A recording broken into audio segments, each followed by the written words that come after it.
Okay, and we're back. Hope you all had a nice snack, nice nap, whatever. When we left you, we were talking about the decision to send troops in to Da Nang, but at the same time, the continued fear and ambivalence on behalf of many Americans, especially the military, about that. So you have Westmoreland. At the very moment that, in fact, the United States is taking over the war, saying that we have to be careful to give the impression that we're taking over the war, which is, I think, quite telling. Maxwell Taylor believes the same thing. As Westmoreland and McVee's staff say, they still expect Americans to advise and assist the ARVN and not fight the war themselves. Taylor agrees. Taylor essentially goes along with the troop commitment to Da Nang. He's the ambassador. He has to take orders from the White House. He goes along, but he continues to complain and gripe and warn about widening the war. He calls these grave reservations. That's fairly serious. I have grave reservations about this. This is the ambassador who was chairman of the Joint Chiefs of Staff. He said, once this policy is breached, once we actually send ground troops, it will be very difficult to hold the line on future commitments and reinforcements. And this is, again, this is just what Westmoreland and others have said, and this is really telling. I think it's very important. As soon as the southern Vietnamese leaders see that the U.S. is willing to send more and more troops in, it will continue to do less and less. So this is the great fear, then, that the Americans have. As a result of that, on March 8, 1965, U.S. troops arrive at Da Nang, and we have another historical facsimile of that. You can see the plane leaving them off, and here are the troops as they come ashore at Da Nang, and these are the Vietnamese locals who put leis around the heads of the Marines as they come on shore, right? It's the South China Sea. It's an exact replica of it, okay? Excuse me, what kind of plane is that? It says Thank you. one of those, all right? Yeah, yeah, of course, it's a troop transport plane. So, anywho, March 8th, 1965, if you want there are all kinds of dates and official dates and whatnot, but March 8th, 1965 is the actual date where the first American combat forces, ground troops, arrive in Vietnam.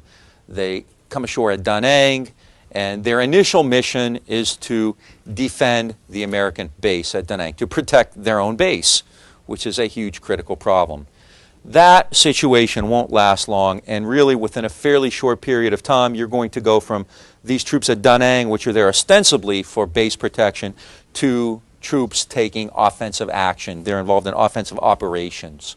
So you go from base defense to offense really within a period of a couple months. Now, this is not an easy call, and we'll talk about some of the other options, but initially Americans, well, in the first days, actually, they're not even supposed to have loaded weapons, and then they're only supposed to return fire, and then pretty soon they're actually allowed to go out and secure the perimeter and things like that. So very slowly they gain more leeway in terms of offensive capability, which, again, is a result not of it's a result mostly from the enemy's own attacks. The enemy keeps attacking, at Da Nang and everywhere else, and so the Americans gradually, and this is what they feared, right? I mean, isn't this what Westmoreland and Taylor and others were saying?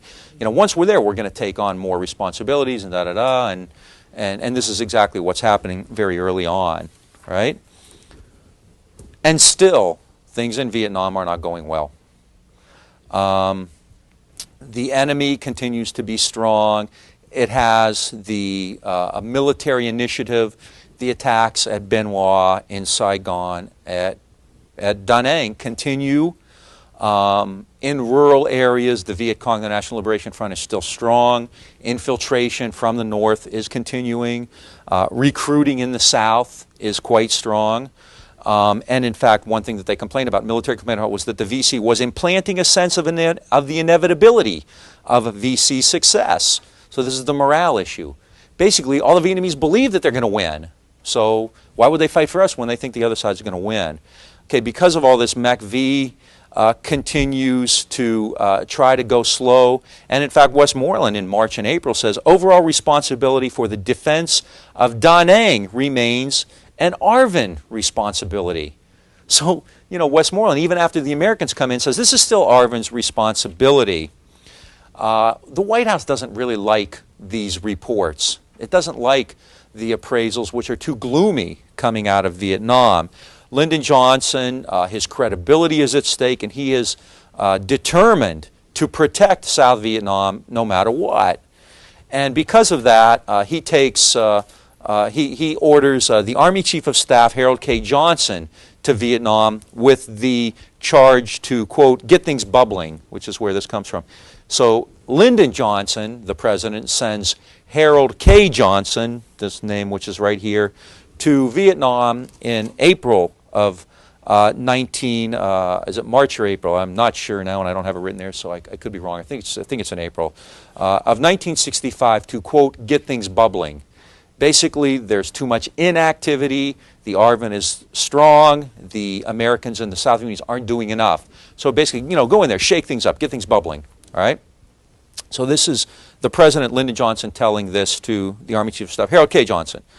Harold K. Johnson later said it was very clear. The President very clearly was not going to lose Vietnam. So Johnson knows, Harold K. Johnson, Army Chief of Staff, General Johnson, or refer to them General Johnson and President Johnson. General Johnson knows that President Johnson isn't sending him to Vietnam to come home with a very gloomy or ambivalent report. He knows what the President wants to hear. And so he's got this mission. He goes to Vietnam, and he comes back and he says, the situation, quote, has deteriorated rapidly and extensively. This is not what LBJ wanted to hear. Time is running out swiftly, and expedient measures will not suffice. So this is not what LBJ wanted to hear. This is General Johnson's analysis of the situation. Harold K. Johnson is really kind of an ambivalent figure. He's very troubled by the war in Vietnam, but at the same time, he actually, in '65, is an advocate of ground troops. He sends General Johnson to Vietnam because he expects him to come home recommending more ground troops. And in fact, Johnson does that. General Johnson recommends that more American troops come to South Vietnam, either to take over all base protection. The ARVN was still charged with base protection. So General Johnson is saying, maybe we could just get the ARVN out fighting the enemy and we could take over base protection. Or we could send troops to be deployed across the RVN into Laos. And this is what Johnson calls the Panhandle Plan, in the Panhandle here.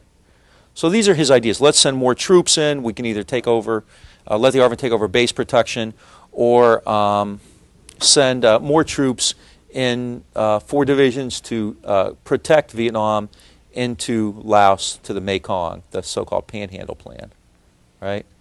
Yeah. What's the difference between a division and a battalion? What Division's a lot bigger. Division's about 40,000 troops. Battalion would be... In those days, probably about 2,500. Okay.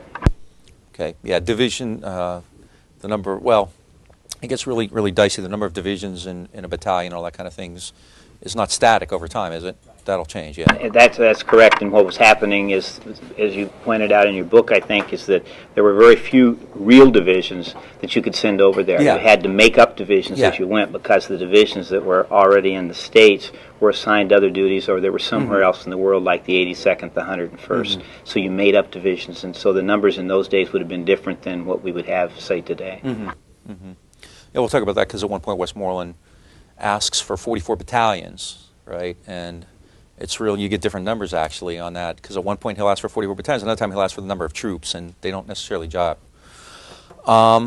So this is what Johnson does.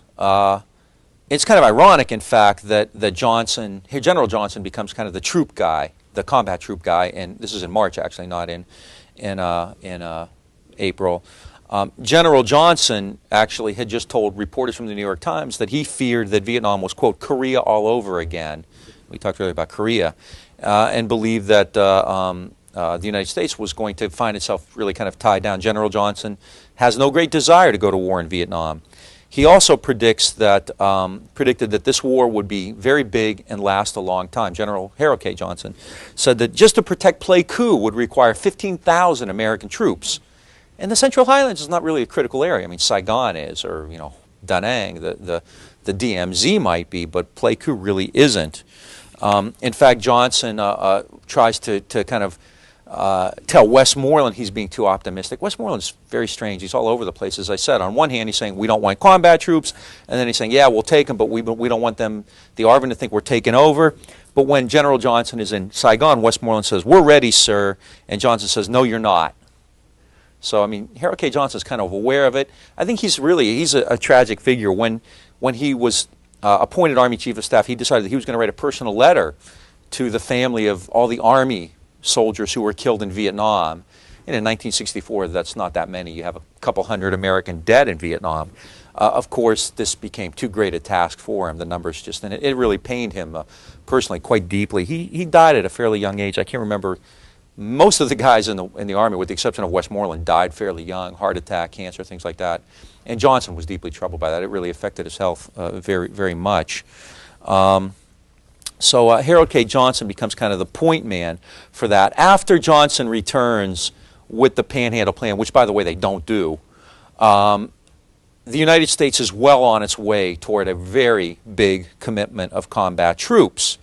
And in fact, General Johnson knew what the President had sent him there for, and so he basically played his role. This is essentially role-playing. He comes home and he talks about how bad the situation is and says, we need more troops. And this is what they expected him to do.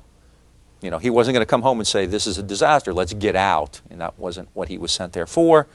And so after he comes home, basically he's given them the report, and this is what they wanted. So George Bundy uses this as a way to press the President to send more combat troops in. John McNaughton does the same. He calls for, quote, a massive ground effort, a massive U.S. ground effort in South Vietnam.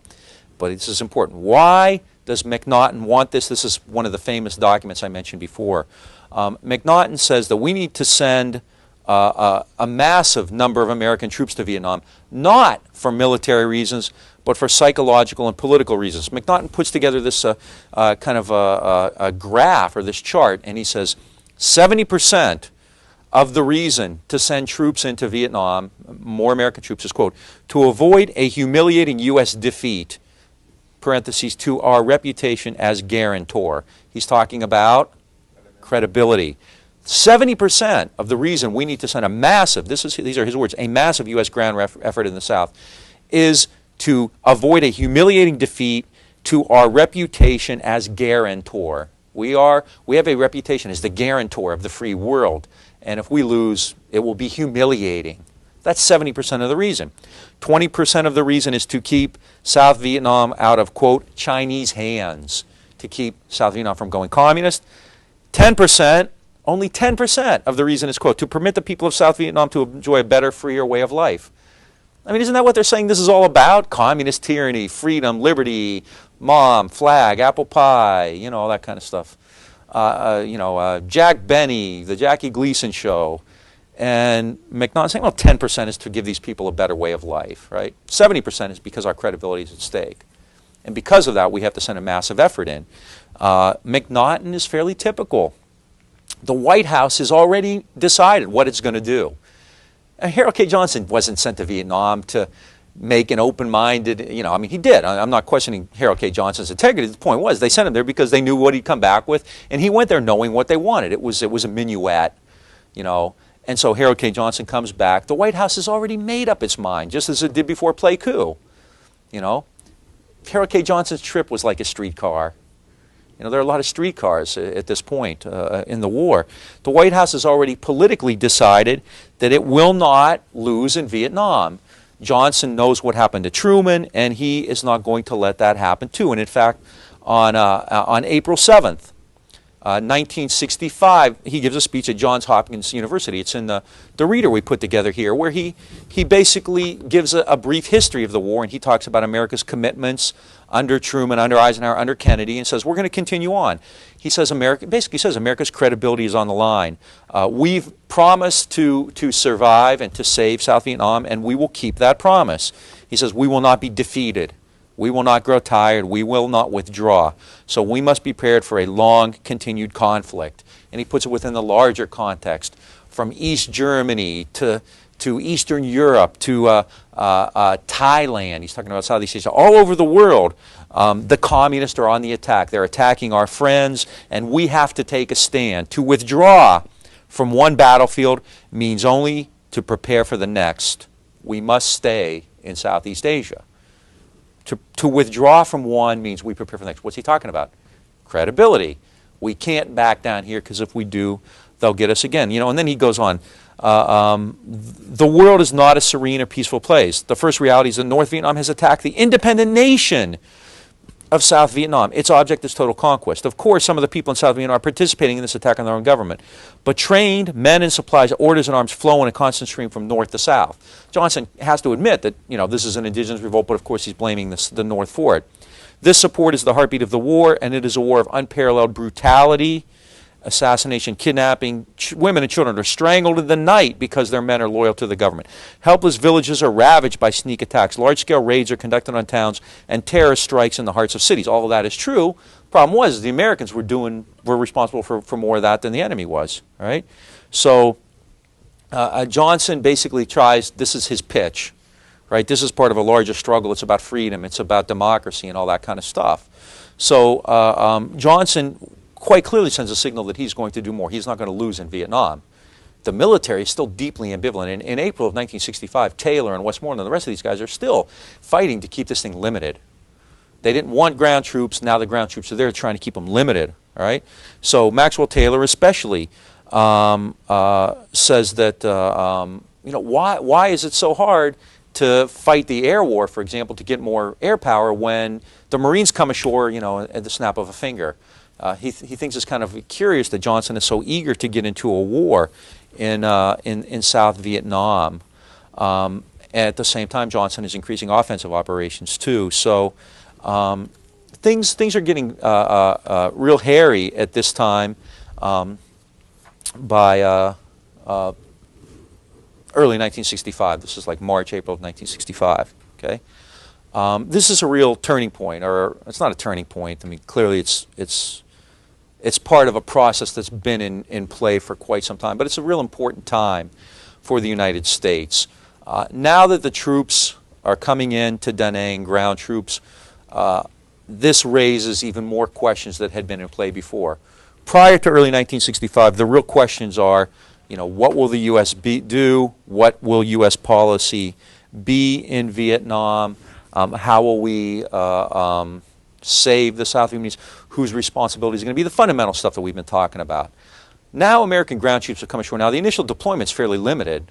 You have about 8,000 troops that come in. By mid-65, the total number of American troops in Vietnam, by early 65, the total number of American troops in Vietnam is still, I think, below 40,000. It's still fairly limited. It's not real big.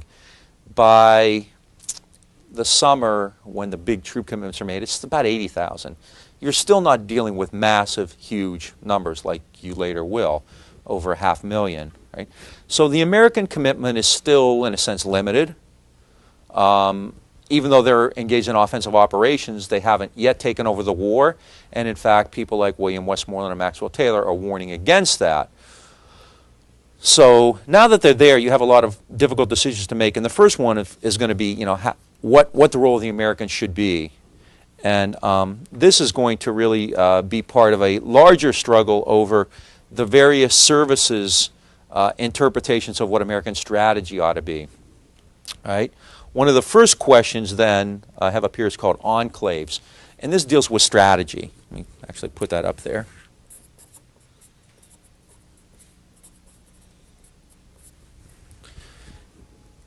The American troops get to Da Nang, and initially they're supposed to defend the base at Da Nang.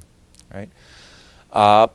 Within a few weeks, Westmoreland gives them more offensive responsibilities where they actually will go out and engage the enemy. This creates real tension and real fear because there are American officials who, especially military officials, who do not want the Americans to do that for reasons that Westmoreland and Taylor have already suggested, that the Vietnamese will do even less as we take over. So they're advocating that the United States establish enclaves. What's an enclave? An enclave would be an area on the coast where you would have an American base with American soldiers, ground combat forces, but they would do not much more than protect the American installations there. And they're calling for a series of enclaves along the coast.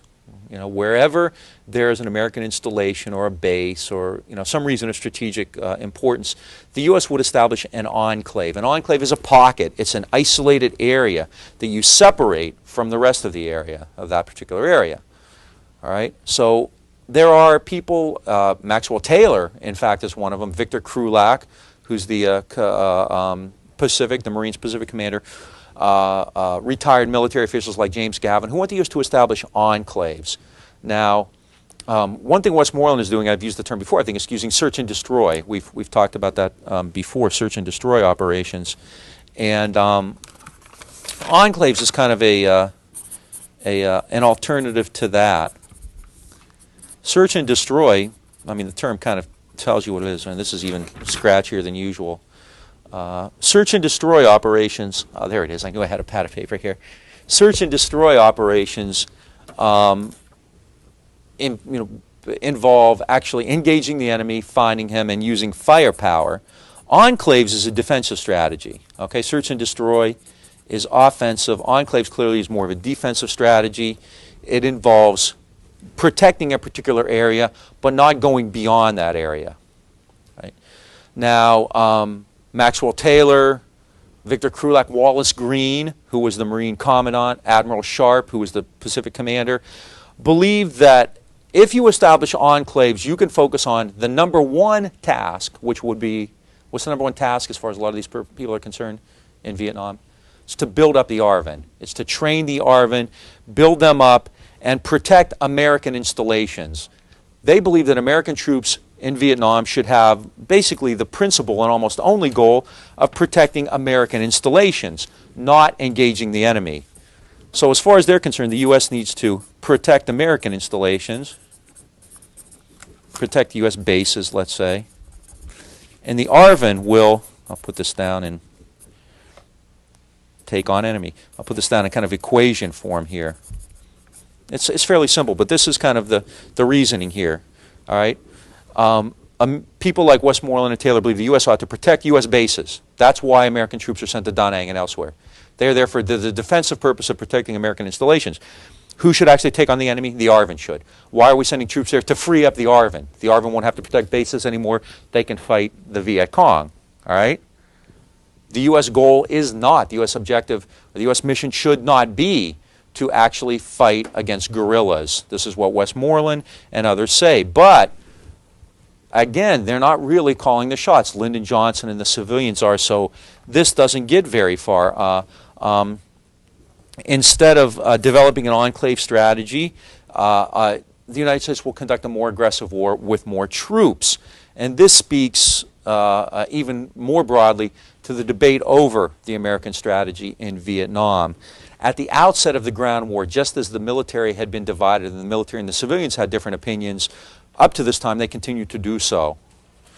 They continue to debate whether the U.S. ought to be involved in simply advising and building up the ARVN or taking over more responsibility. In the end, they basically conclude that if the U.S. forces in Vietnam simply stay in enclaves and protect their own bases, all right, what's going to happen? What's the ARVN going to do? They're not going to fight. They're not going to do what they have to do. They're not aggressive enough. They don't have the initiative. They're not secure enough politically to do so. So in the end, the people who advocate enclaves don't have a chance. They're fighting a losing battle. Just as those who advocate pacification, which is part of enclaves, don't have a chance. Right? The idea of winning hearts and minds, like Kennedy talked about counterinsurgency with the Green Berets, that sounds good on paper. It's kind of romantic and it's a good game. But in effect, what they do is, as they often say, pay lip service to that. To actually pacify the country would require a massive commitment and a lot of time and effort. And can the Americans do that?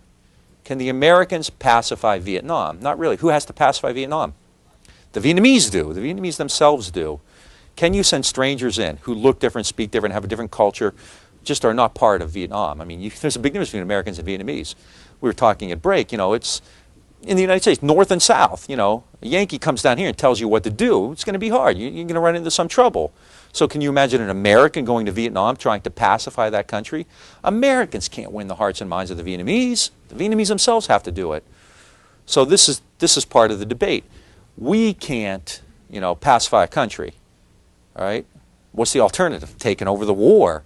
You're looking at some pretty ugly alternatives. What's another alternative? Getting out? No one's talking about that. No one is seriously thinking about getting out. I mean, it's just really not on the table. Why? Because if we cut and run, what does that mean? Our credibility, we're weak, we've given up, we've not been able to face up to communist aggression. As far as LBJ is concerned, it means he lost Vietnam, he's going to get beaten up at home, people like Nixon and others are going to pound him. So he's looking at some pretty negative options no matter how you look at it. And so the Americans have to figure out what to do. The situation in Vietnam is not getting any better.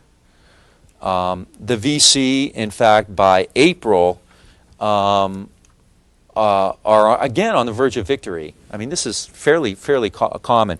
In fact, the Army's own history says that VC success, this is in April of '65, has reached the point where, regardless of U.S. action against North Vietnam, the RVN would fall apart. So again, this is the Army line. These air attacks on the North aren't doing any good. And no matter what you do, the situation in the South has deteriorated so badly that the government may simply fall apart there, right? Wallace Green talks to some of his junior officers who tell him that the Marine Corps is overcommitted and we are unable to meet any kind of challenge in the Atlantic area. You have us bogged down in Vietnam, which isn't important to us, and we can't defend Europe, which is far more important to us. Arthur Collins, who's an Army general, said that we're going to nibble away at this Vietnamese problem until the South Vietnamese have no will to fight. We're going to take over bit by bit by bit by bit, and pretty soon they're going to quit fighting and leave us there. All right. So a lot of these Army officers, not junior officers, but not necessarily at the top level either, are really against a big commitment, especially a ground troop commitment to Vietnam. But they get nowhere. People like Arthur Collins of the Marines get nowhere. The U.S. has passed the point of no return. When was the point of no return? I don't know. I mean, you guys can debate that. That'd be a good exam question. When was the point of no return in Vietnam? September 2nd, 1945, Geneva in 54, Kennedy, LBJ, Rolling Thunder, ground troops, Tonkin, who knows? I mean, but clearly it's there by 1965. Personally, I think it probably happened much earlier. I think I mentioned this. During the Kennedy years, the U.S. maybe could have pulled back. 1961, it's not a big issue. It's not terribly important, but after that, I don't see any point where they could. And clearly, by the spring of 1965, no way. They've really gone in too deep. The ante is too much. They keep anteing up, and so there's really no way out. All right? So the Americans so far are making a negligible impact. Rolling Thunder is not succeeding a great deal. The Marines at Da Nang are barely able to protect the base, actually, and offensive operations really aren't doing any good. The ARVN still has to, kind of get its act together. It's not a pretty picture as Americans look at it in April, May of 1965. All right? And making matters worse, Harold K. Johnson, General Johnson, when he returns, says, we're probably going to end up committing 500,000 troops for at least 5 years here. And people are stunned because no one's thinking along those lines. It was quite prophetic, wasn't he? Because it was actually 500,000 troops, and it was a lot less than 5 years. It actually occurs in just 2.5 years. But when Johnson says this, he's being very candid. People said, oh, come on, that's impossible. We never thought of that, all right? So Harold K. Johnson believes that air power is not going to work, and just to develop a successful strategy of holding off the insurgency is going to require 500,000 troops, all right? LBJ hears all this. One thing about LBJ, people would later say that everyone was unduly optimistic and they were looking at the war through rose-colored glasses. That's not true at all. That's absolutely not true, because at every point along the way, LBJ knew what he was getting into. And so even though he hears these terrible reports coming out of Vietnam, he hears people saying, look, we should have enclaves because if we conduct search and destroy operations, we're going to get killed. He hears all this, despite that, he maintains his commitment to Vietnam. He's not looking at the war through rose-colored glasses. He's not being duped. I mean, later people who defended LBJ would say, well, he was lied to. The military never played it straight with him. That's not true either. He was quite clear on what was happening, and he continued to stay the course in Vietnam. And so he sends more troops in April and May of 1965. Okay? He does this, again, as I said, with clear understanding of what the situation in Vietnam is like. Westmoreland, as he sends reports to the president, continues to tell him about the situation there. Johnson is concerned that, you know, a commitment to Vietnam will undermine things he's trying to do at home, the Great Society and welfare legislation, civil rights legislation, which we'll talk more about later. But he's not gonna back down, right? He's afraid that if he appears weak with regard to Vietnam, conservatives will attack him and they will withhold funding for Vietnam. Another way of looking at that would be that Johnson was holding the care to Vietnam out for people on civil rights legislation, but he never looked at it that way. So he was clearly predisposed toward increasing the American role in Vietnam, and he was a lot more concerned about the hawks criticizing him than the liberals who, or the doves, who might tell him he was doing too much, right? As a result, basically Johnson decides that in April, May, June of 1965, the U.S. is going to have to take over the war. Doesn't put it in those terms, but that's what happens, right? And he does this again with a clear recognition of what's going on. This is fairly intricate here, but this is really a critical period. This is the point at which the U.S. goes from an advisory or a limited effort toward actually taking over the war. And you see again that it's the administration's being way ahead. The administration is far more aggressive than anybody else's. Johnson, Bundy, McNamara, they're all dealing with this question of more troops, right? And there's a consensus that that's what we're going to have to do. Enclaves, pacification, those are nice ideas, but they're not likely to really cut it. So in the end, we're going to have to take an aggressive role, and we're going to require more troops. And what will those troops do? Increasingly, they will take offensive action. Rolling Thunder hasn't made a huge difference. There's a great deal of doubt, especially from the Army, about air power. The initial combat troops, the Marines, haven't done a great deal. In fact, the Marine commander is a man named Frederick Karch, who arrives in Vietnam. He says, Vietnam's just one big cancer, and it's getting worse.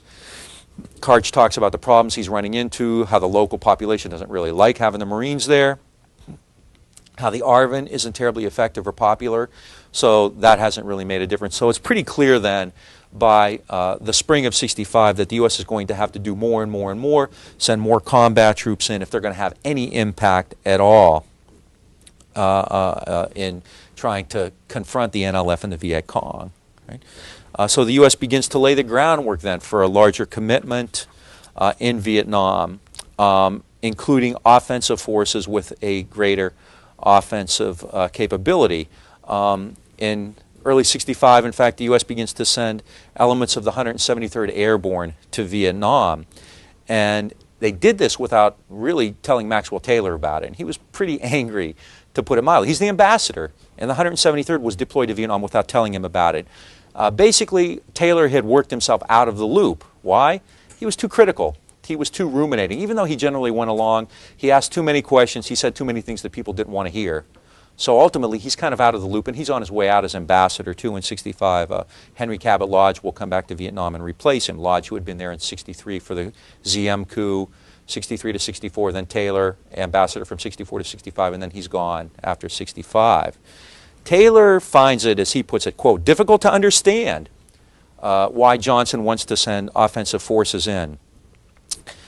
He sends a letter, a cable, to Dean Rusk, the Secretary of State, Maxwell Taylor. The ambassador says, we should all be most reluctant to tie down U.S. Army and Marine units in this country, in Vietnam, and should do so only after the presentation of the most convincing evidence of the necessity.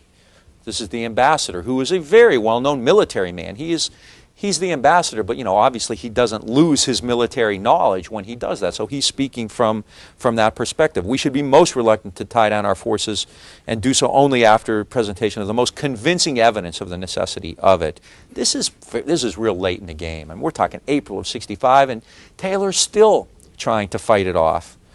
he says America's first objective in sending in ground troops was met when we sent the troops to Da Nang, but we don't need to do any more than that. Reinforcement is a disaster. It will only let the Vietnamese off the hook even more. All right? And if we continue to find reasons to send more troops in, then pretty soon the deployments will become limitless and will never stop. The mounting number of foreign troops, Taylor says, the mounting number of foreign troops, by this he means, of course, American troops. The mounting number of American troops may sap the GVN, the South Vietnamese Initiative, and turn a defense of the homeland into what appears to be a foreign war.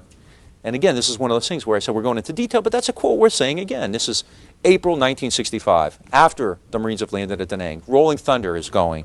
And Ambassador General Maxwell D. Taylor says, the mounting number of American troops may sap the South Vietnamese Initiative and turn a defense of the homeland into what appears to be a foreign war. The U.S. is going to take over, and no longer will it be the South Vietnamese fighting for independence. It'll just simply be the Americans. Will be no different than the French. Taylor goes on. There will be tension between the Vietnamese and, quote, their white allies. There are racial aspects to this that people aren't thinking about, is what Taylor is saying. And if we continue to intervene, then the Chinese and the Soviet Union will continue to support Ho even more. Right? It doesn't get anywhere. Taylor is essentially at this point a heretic. He's not necessarily a troublemaker, but he's out of the loop now. This is the beauty of the Vietnam era. People say, why didn't more people dissent? Well, in fact, they did. But when you do that, you lose credibility within the administration. Credibility means you toe the line. So there's national credibility, which means we have to stand ground in Vietnam. And there's personal credibility, which means we have to believe in that. And so the government can't lose its credibility. At the same time, if you take a different approach as a person, as an individual, you lose it too. Maxwell Taylor starts to lose his credibility. He's never put in those terms. He's respected, and everyone always says wonderful, nice things about him. But the fact of the matter is, if you deploy the 173rd Airborne to Vietnam and you don't tell the ambassador about it until they get there, you've lost credibility. You're out of the loop.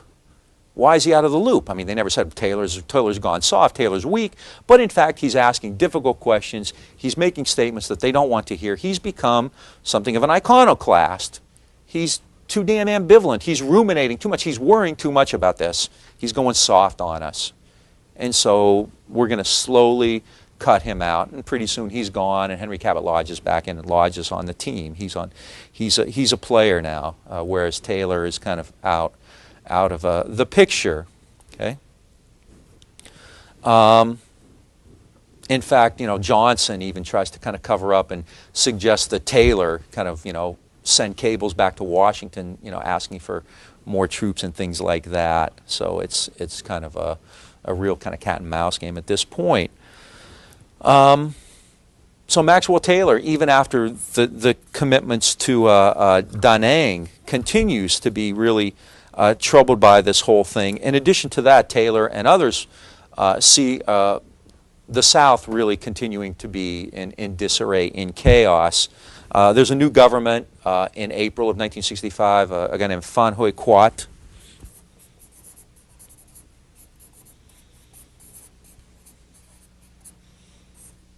Phan Huy Quat. I don't ever try to remember all these. It's impossible. I don't have that. I think I showed you last week that list of the various South Vietnamese governments, which is just so long, right?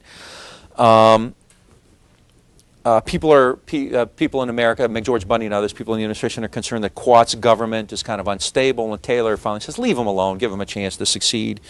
He says, in fact, that South Vietnam might survive unless, quote, helped to death. We may help them to death. And this is part of that whole fear of the U.S. taking over, the U.S. doing too much. And the South Vietnamese always resent this. Phan Huy Quat did, just like Diem did, just like Duong Van Minh did, just like Nguyen Con did. There's a real reluctance, even among those Vietnamese who support the Americans, to have the Americans come in and do too much, right? And so Taylor is aware of that. At the same time, he understands that Johnson's going to get his way. By April of '65, then Maxwell Taylor, who I think is really important, he's not stressed a great deal in studies of Vietnam, but in fact I think he's terribly important. Why isn't he stressed? Because he wasn't important. He lost. I mean, he lost the policy battles. Taylor did not get his way. He did not want America to take over the war. He didn't want American combat troops to come into Vietnam. But at the same time, I think the fact that this guy, who was a well-known and respected military man, he was the commander of the 8th Army in Korea. He was the Army Chief of Staff. He was chairman of the Joint Chiefs of Staff. And he was the ambassador to South Vietnam. And this is a guy with quite a resume.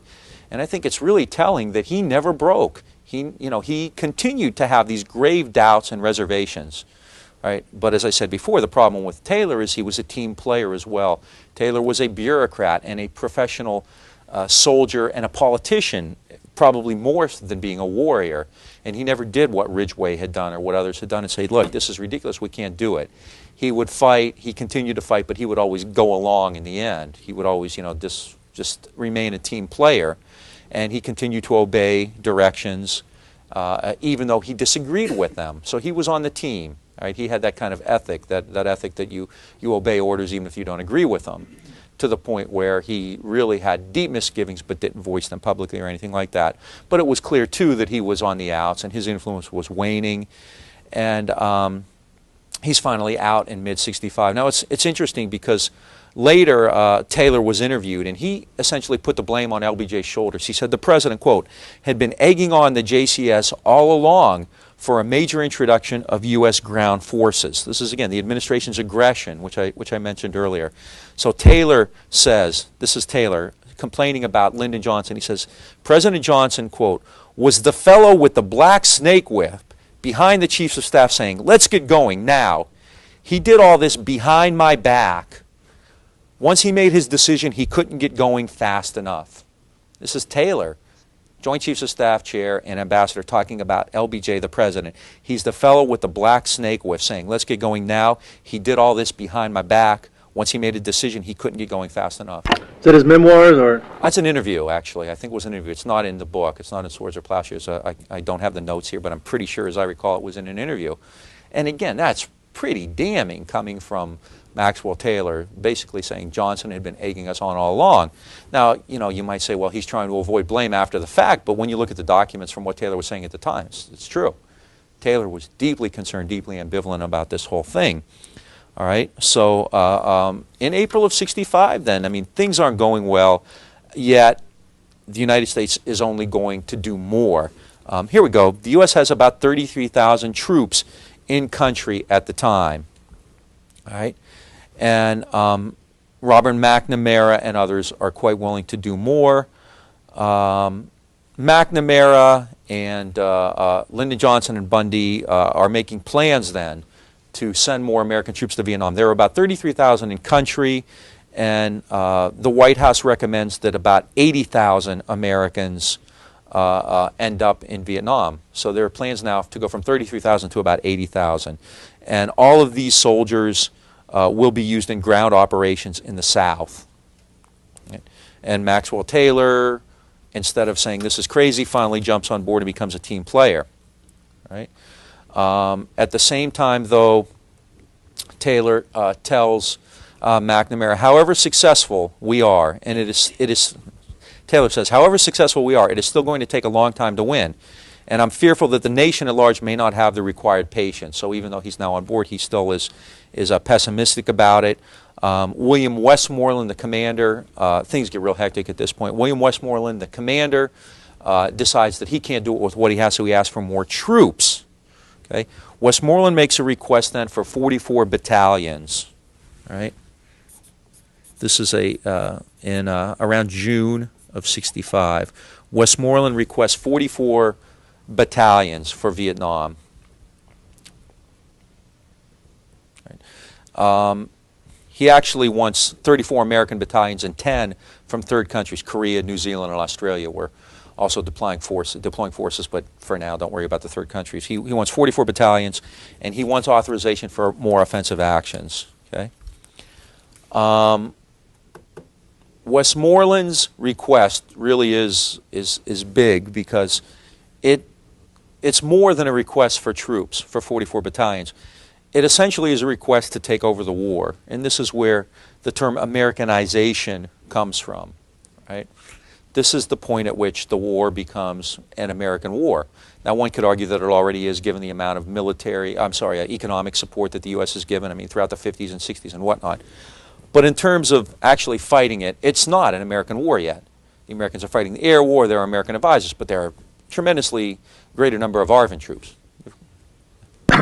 You mentioned that Westmoreland requested ROC troops, Korean troops, New Zealand, Australia. Yeah.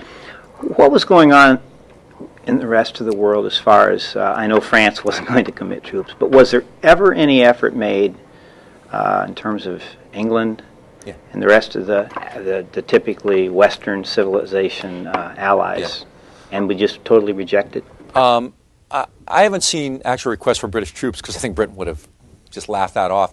There were requests for essentially political support, statements of support, and they got nowhere. Yeah. And in fact, at one point, the British, I can't remember what it was, in 1965 or so, criticized the U.S., I think it was on economic policy or something like that. And McGeorge Bunny blew up and he said, I don't see any British flags in Vietnam. So yeah, they're clearly, I mean, the U.S. went to great lengths. Remember in Korea, it wasn't the U.S. war, right? It was the United Nations war in Korea. So during the Vietnam era, the U.S. went to great lengths to try to show that there was a lot more than the U.S. This wasn't just the U.S. war, it was a war of the free world, right? And it was real hard. They could never really make that stand because, in fact, it was a U.S. war. And in fact, they, how do they get the Koreans and the Australians? They pay them. They paid Korea. Korea made a lot of money out of Vietnam. The U.S. paid for every, all the Korean divisions which came over. Just like during the Gulf War, the U.S. essentially put that coalition together that way. Well, the Koreans, I think, also enjoyed having somewhere to fight because it kept them sharp if they ever had to do it Instead again. of killing their own people Right. But the question in terms of the diplomatic efforts that were going on in the rest of the world, I've always wondered why. Not why they didn't commit the troops, I understand that, but did we really make the effort? In other words, did we try to sell the story and the reasoning and just have it rejected completely? Yeah. And was the U.S.'s, you talk about our credibility, but in terms of our economic power within the world at that time, it wasn't strong enough to get anyone else to commit troops like Canada? No. In fact, after Taylor leaves the embassy, he becomes kind of a spokesman and a kind of an ambassador-at-large type, actually, although that's not his title. And one of the missions he takes with maybe Clark Clifford, and I can't remember if this was in 1966 or 67, is in fact to go to Europe and get third country support. I mean, Clifford and Taylor are big hitters. They're both cleanup hitters, right? So they're not sending the B team. They're sending like big shots to Europe, and they come back empty-handed. They don't have leverage economically. I mean, clearly the U.S. is an economic power, but in fact the Europeans, it's kind of ironic, isn't it? The U.S. is concerned about credibility when in fact, as far as the Europeans are concerned, the U.S. is losing credibility because it's staying in Vietnam. More countries, there's this intricate economic stuff which I can talk about later. More countries are kind of withdrawing gold from the U.S. reserves as a result of inflation in the Vietnam era. I do want to talk about the economics later, but it's deadly dull for one thing. Quite important, but deadly dull and somewhat complicated. So the U.S., to make a long-winded point shorter, the U.S. doesn't have a whole lot of leverage. And see, Europe's not an Asian power. Europe is a European power. And European concerns don't really go as far as Vietnam. I mean, the French at one point did, but by this time France is out. So the Europeans cannot understand why the United States is doing so much in this area, which is not terribly important. And so they're not real responsive to American requests for support. And the U.S. isn't, I mean, it would be silly to ask Britain to send troops. They're not going to do it. But I mean, even a statement of support out of 10 Downing Street, they're not going to get that. And there are, I mean, the U.S. does, yes, they make a good effort. And this is an area that only people are now starting to study, the kind of international aspects, which I think is going to be really rich. I mean, this is one area of Vietnam. We know what LBJ and his people thought. I mean, we've done that to death, I mean, unless there's some brand new revelation coming out, I don't see how anything's going to add to it. Like these tapes, and these tapes don't add anything new, really. But the international aspects of it, I think, are really, really fascinating, and we don't know as much about that. What did the British think all along? And people are starting to study that. What did the French think all along? What kind of contacts were made?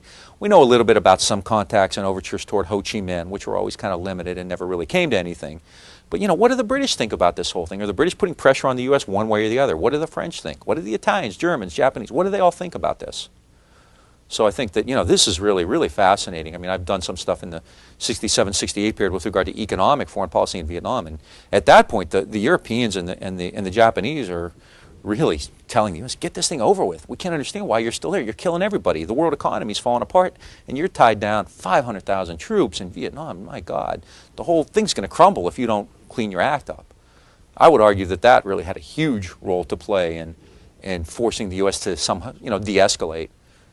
I mean, the anti-war movement and everything is important, but when the world's economic leaders say you're killing capitalism, then you got to listen, right?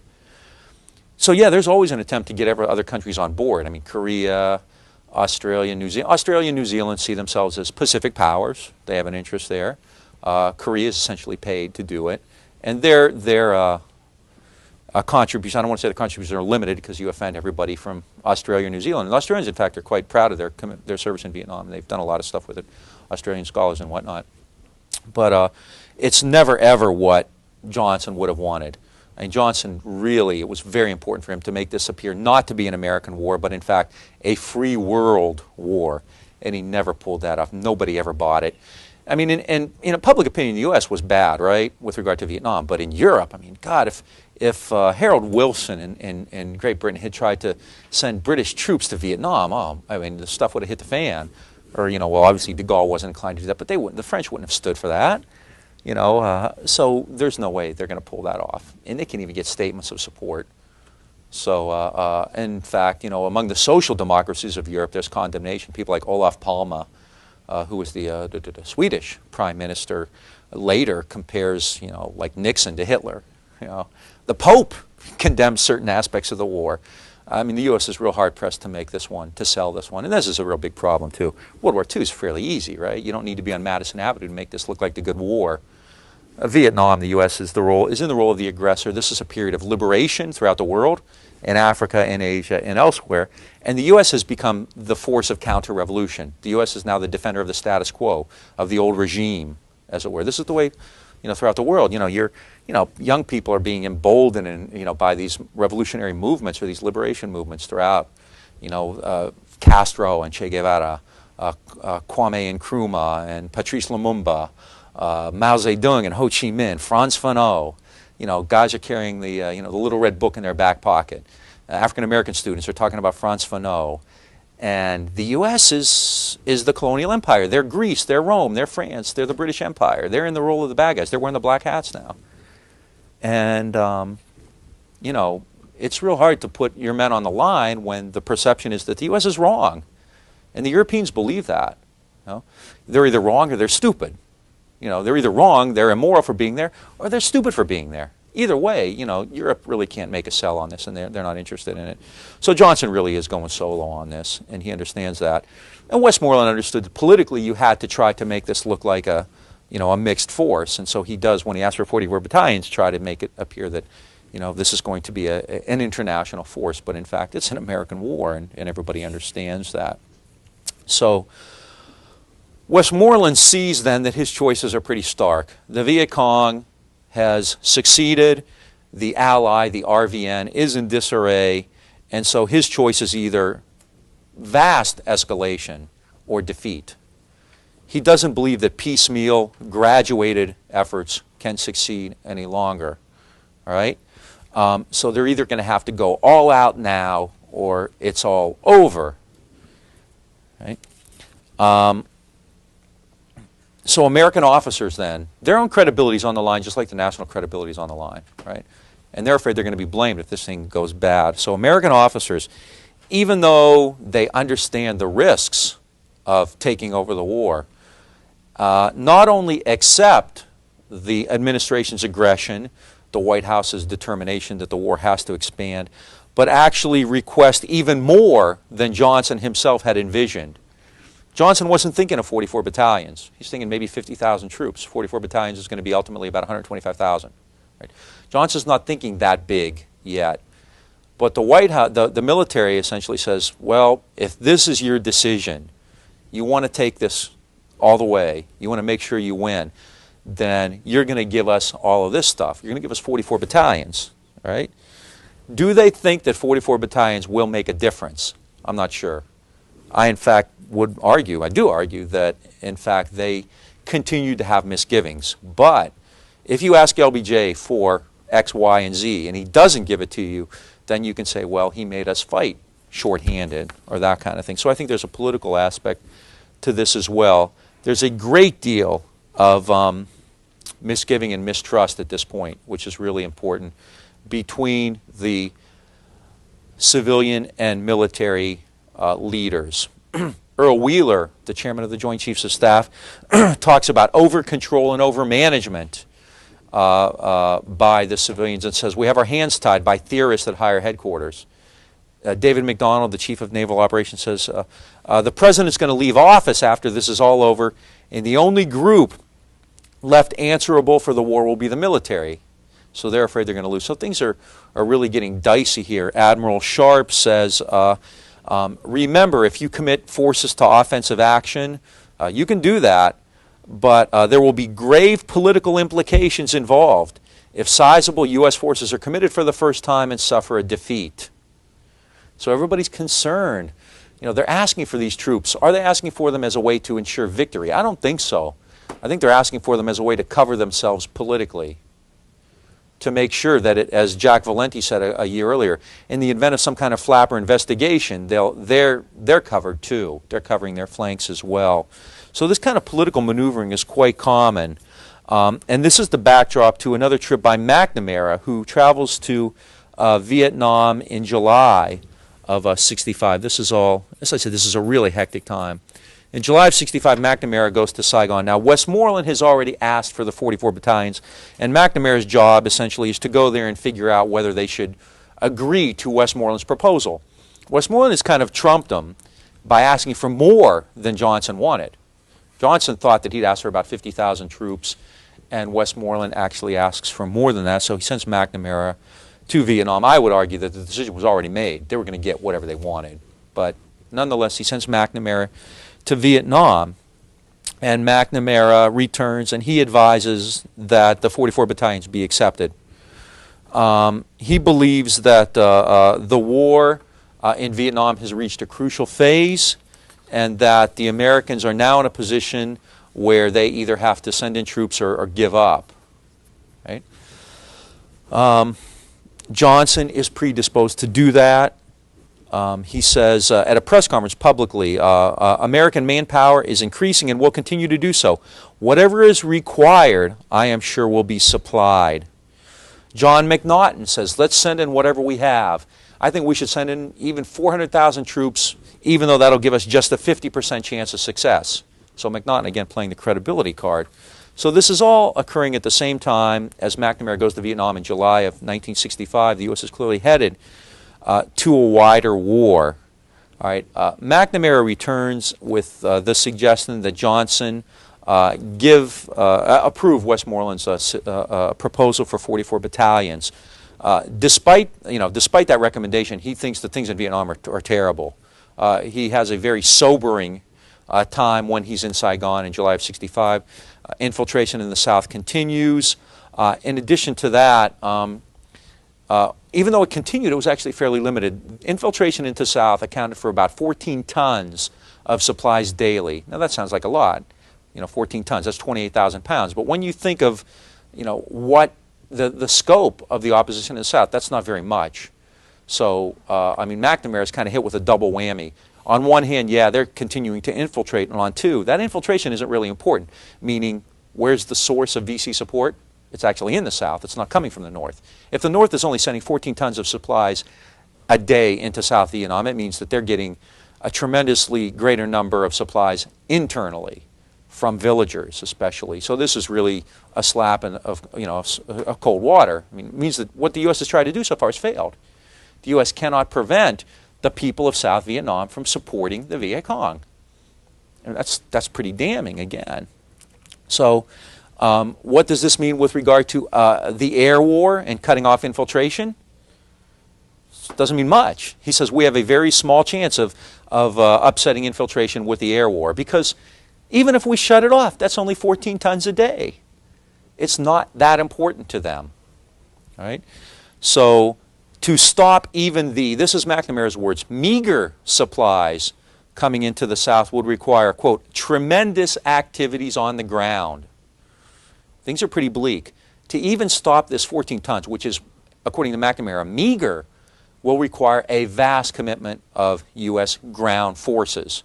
Now you're all saying, oh my God, given this report, given what Westmoreland knew, given what McNamara knew, why did they go through with it all, right? I mean, quite clearly, they could have looked at this and said, this is not worth it.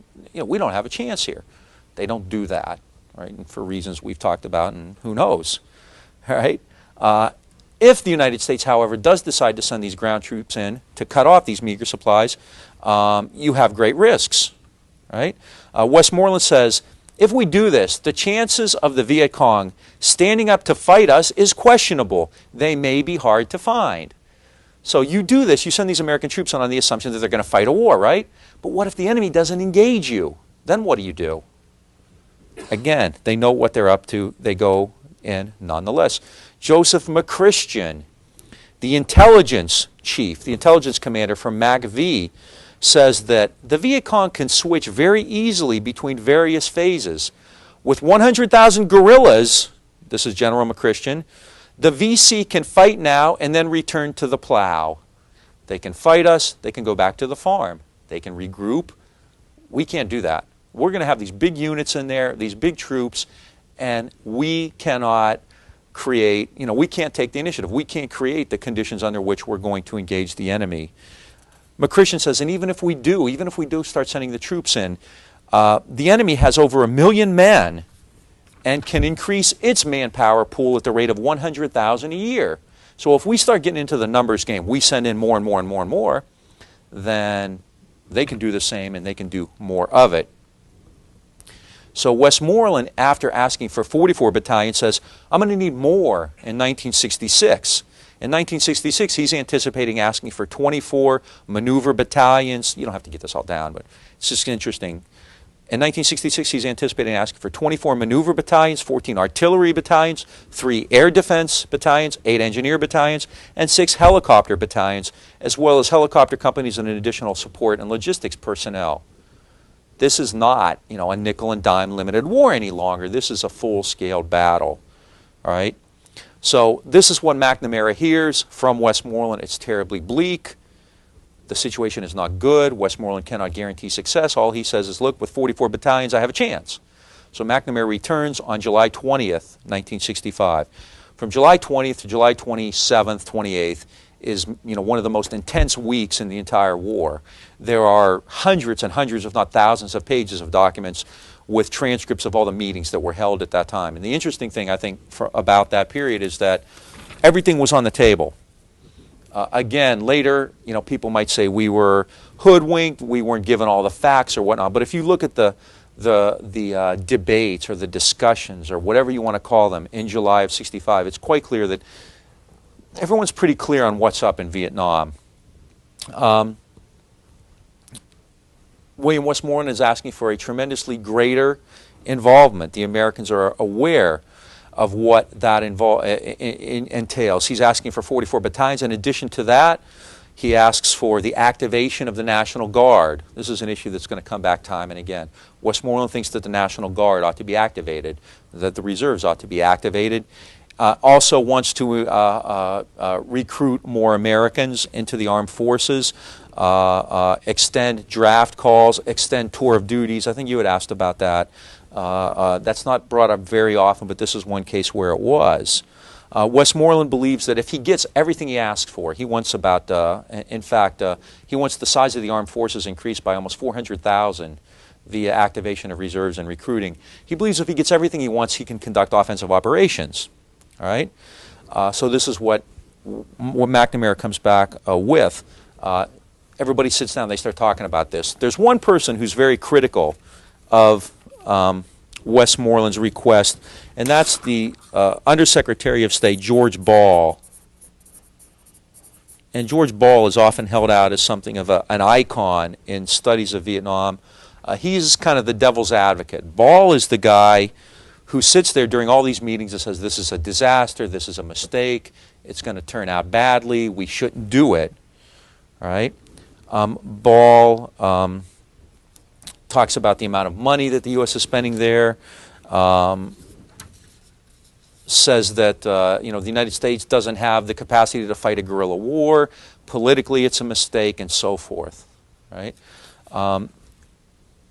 despite that, actually Maxwell Taylor, even who's no longer ambassador, opposes McNamara's plans as well. But Ball especially was really the kind of devil's advocate there. Despite that, nobody really listened to him. And it may be that Ball just was playing his role, and people would often say, look, LBJ heard, people would often complain that LBJ didn't want to hear bad news. Well, but look at George Ball. Well, in fact, I think that was kind of Ball's role. Ball was supposed to be the devil's advocate. Johnson could then say, look, I heard George Ball, and I think he's a great guy, he's real smart, but I don't agree with him.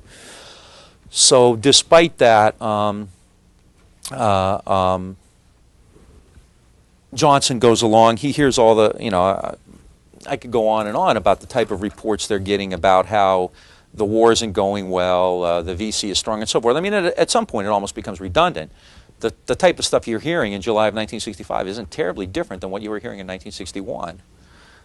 When I first came up with this, one of my professors at Ohio State read it, and he said, Jesus Christ, you got 20,000 whining quotes in here about how bad things are. And I kind of laughed, and I was taken aback, but he may have a point. I mean, at some point, these guys are saying the same thing time and time and time and time again. It's bad, da-da-da-da-da, but they don't do anything about it.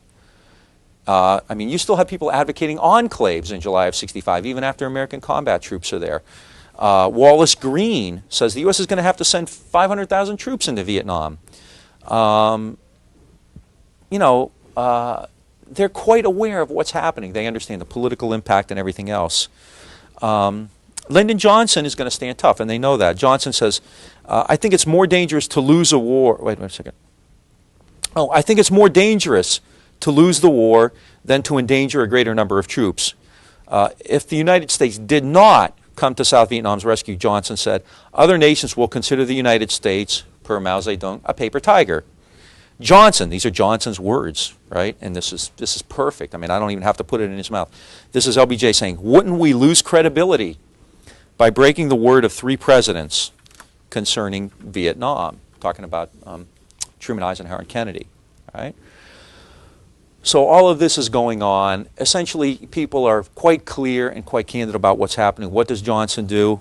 On July 28th, he makes his decision. Now, we actually even have an image here of Johnson and his advisors talking. There we go. We have Johnson and all these people. I think that's Curtis LeMay with the cigar, so another actual rendition by, I think the artist was in the room at the time, So it's kind of like Edmund Morris. That's it. You were there, weren't you? Yeah. I'm the character in the corner. Oh, that's it. Okay, okay. Maybe I'll teach the rest of the class that way, talking about my experiences in the White House, okay?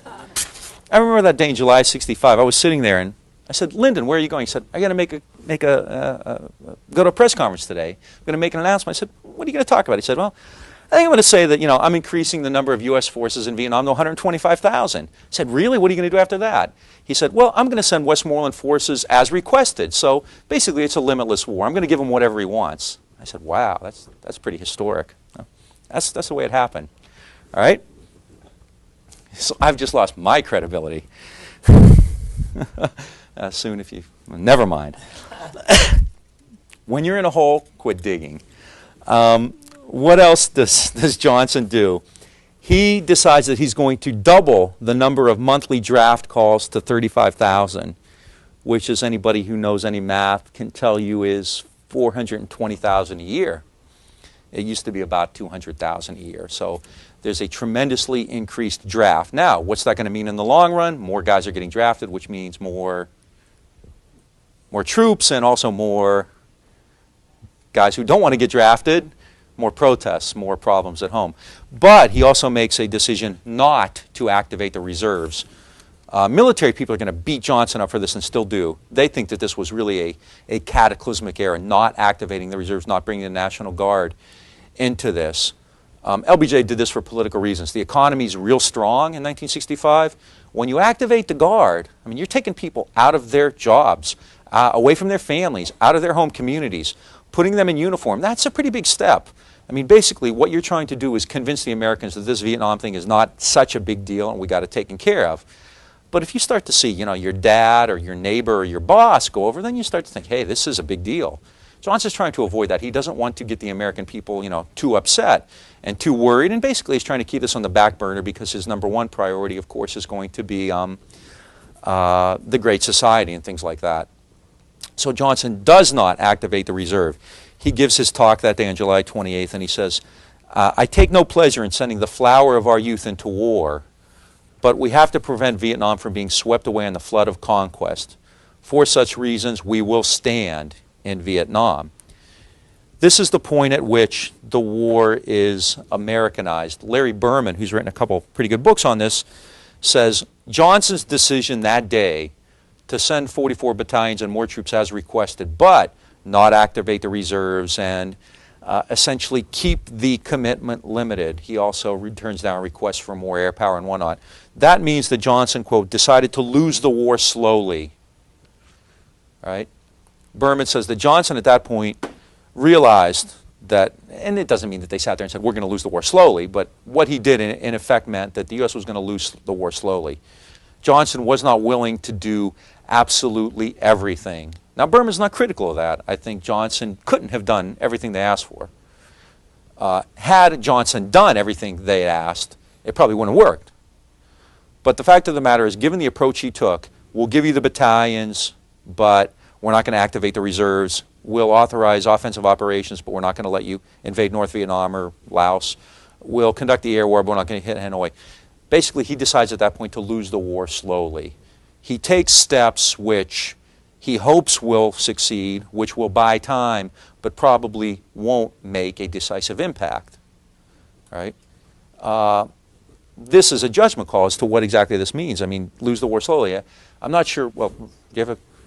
Well, I think it's a key time also, and for another reason. I think it would have accelerated the debate that ultimately came, and it would have brought a side of the debate that had been there, and that is the business community, Wall Street, and all that sort of thing, which would have taken some of the conservative side out of that were accused of being warmongers, so to speak, and made them take a stand. No, I think that's a great point, because all of this is done. Okay, I talked about this intense week, you know, July 20th through 27th, but that's all done privately. I mean, you get some sense that something's happening from the newspapers and from the public statements on it, but I think the actual, you know, sense of tension and the kind of transformation of policy that's going on is not really reflected publicly. So although the American people see that, uh-oh, the U.S. is sending all these troops to Vietnam, something's happening there, there's no sense that this is really changing the entire war. And you're right, had this been done in a more public way, and had this debate been played out more publicly, and had the newspapers been more critical, I'll talk a little bit about the media later, but it's kind of funny because, you know, quite often you hear, oh, the media was behind us and Walter Cronkite sold us out and that kind of thing. But really, before 1968, the media was real supportive of the war. Had there been an open debate, yeah, you would have heard different voices. I mean, even at 65, there's still not much critique. Fulbright is starting to come out against it. But, I mean, the Kennedys, Bobby Kennedy and Teddy Kennedy, still support the war strongly. McGovern and Church wavering a little, but no, not appreciably. I mean, so it's kind of Fulbright a little bit. Morrison and Gruning still are, but, you know, they're nuts, right? So you don't have that, right? And I think this decision, which was kind of a piecemeal approach, makes it worse. Had Johnson said, we're going to go in, do everything we can, then yeah, you're going to have a public debate on that. You're going to have, you know, Senate and Congress and the media talking about that. Or if he says, look, this isn't worth it, we got to cut and run, you're going to certainly have a public debate on that. But to do it the way he did, and I think he did this on purpose, was an intentional way to avoid having a national debate. Remember when he talked about, we're going to have a mean and ugly divisive debate that will kill my administration and shatter the country and all that kind of stuff. He's still trying to keep Vietnam as issue number B, because issue letter B, because issue A is going to still be home. Yeah, creating a different, you know, civil rights, voting rights, Martin Luther King's movement, education, welfare, Medicare. You know, Medicare was way more important to LBJ than Vietnam was. You know, he was not an expert in foreign policy. He was a Cold Warrior, but he was far from an expert. He was the greatest expert probably in the 20th century at the domestic side of stuff. He was great at that. This guy knew everything in Washington, you know, and he could wring hands and slap backs with the best of them. But, you know, later on he said, this is LBJ talking, he said, that whore of a war in Vietnam killed the lady I love at home. Basically, so long as that war was there, you know, I couldn't do all the things I wanted to. So he's trying to keep it downplayed. If he activates the reserves, then that just creates mayhem. And you're right, it would have engendered a debate. Now, I know Harry Summers will often say, that was the biggest problem. That's why the U.S. lost. It never had this debate. It never declared war. Had it declared war and had this debate, then, the U.S. people would have always been behind it and whatnot. I think that's a little optimistic. I mean, there was a declaration of war in World War I, and plenty of people opposed it. Woodrow Wilson said, we're going to war to make the world safe for democracy. That didn't prevent, all kinds of anti-war demonstrations. But at the same time, yeah, I think it would have clearly opened the issue up far more than it had.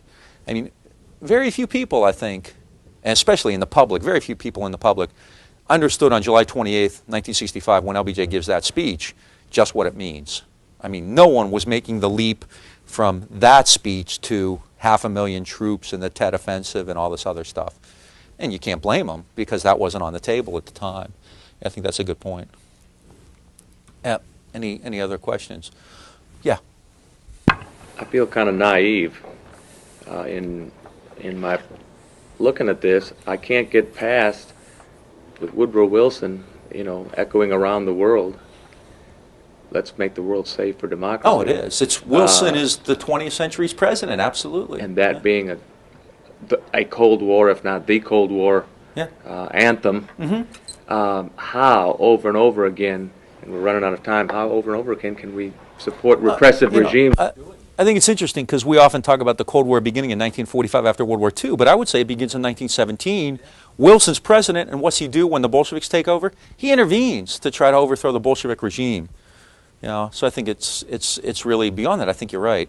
Let me finish with a kind of an anecdote. In July of 1965, Johnson decides that he's going to send these troops to Vietnam. 175,000 troops and more is needed, but no reserves and no mobilization, which I'll talk about again later, mobilization support. He gets a telegram the next week from a group of people volunteering for service in Vietnam because they want to kill communists. It's from the Hells Angels. The Hells Angels volunteer for service. Just think, he could have prevented Altamont. All right. We'll see. Yeah.